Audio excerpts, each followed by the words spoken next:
என்ன சிச்சு வெறும் 40 மார்க் எடுத்திருக்கான், உன் ஃப்ரெண்ட பாரு 100க்கு 100 மார்க் எடுத்திருக்கான். என் ஃப்ரெண்ட் குறுக்க கார்ல வரான், இல்ல நீ பைக்ல அண்ணா குத்திட்டு போற. சிச்சு அந்த மாதிரிலாம் சொல்லக்கூடாது.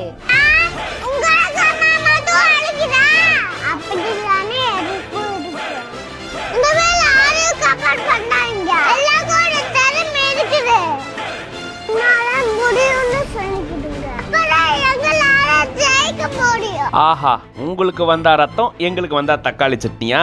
இது என்ன நியாயமே இல்லைல்ல அப்படின்னு இந்த குட்டி குழந்தை கேட்கக்கூடிய ஒவ்வொரு கேள்வியும் ரொம்பவே நியாயமா இருக்குல்ல. அது என்ன நீங்க மட்டும் கம்பேர் பண்றீங்க, நாங்களும் கம்பேர் பண்ணவா அப்படின்னு கம்பேரிஷன் தப்பு அப்படின்றத எவ்வளோ அழகா இந்த சின்ன குழந்தை சொல்றத கேட்கும் போதே அட அட இந்த வயசுல அம்மா அப்பா சொல்லி கொடுக்கறத புரிஞ்சுட்டு இந்த மாதிரி பேசுறது அப்படின்றது எவ்வளோ பெரிய விஷயம். கண்டிப்பா இதை சொல்லி கொடுத்திருக்கக்கூடிய அம்மா அப்பாக்கு நம்ம வாழ்த்துக்களை சொல்லி ஆகணும். குழந்தைங்களுக்கு சின்ன வயசுல நம்ம என்ன விதைக்கிறோமோ அதுதான் மரமா அவங்க பெருசானதுக்கு அப்புறமா மாறும். அதாவது நல்ல கருத்துக்களை அவங்களுக்குள்ள விதைச்சோம்னா கண்டிப்பா வளரும் போது அவங்களும் நல்ல பிள்ளைகளா வளருவாங்க.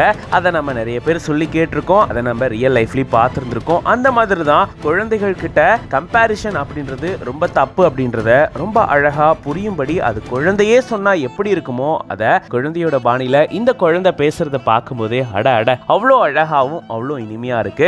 ஒரு பக்கம் இந்த குழந்தை சொல்லக்கூடிய கருத்தை கேட்கும்போது அட அட இவ்வளோ சின்ன வயசுல எவ்வளோ பொறுப்புப்பா அப்படின்ற மாதிரி இருக்கு. ஆனா இன்னொரு பக்கம் இந்த குட்டி குழந்தை பேசுற இந்த மழலை மொழியை கேட்கும் போது கேட்டுட்டே இருக்கலாம் அப்படின்ற அளவுக்கு இனிமையா இருக்கு. ராஜா சர்மா அபிஷியல் அப்படின்ற பேஜ்ல இருந்து இந்த வீடியோவை ஷேர் பண்ணிருக்காங்க. இந்த வீடியோ பார்க்கும்போது நீங்க எப்படி ஃபீல் பண்றீங்க அப்படின்றத கமெண்ட்ஸ்ல சொல்லுங்க. மேலும் இந்த மாதிரி நிறைய வீடியோஸ்க்கு மறக்காம பிஹைண்ட் பேஜை ஃபாலோ பண்ணிக்கோங்க.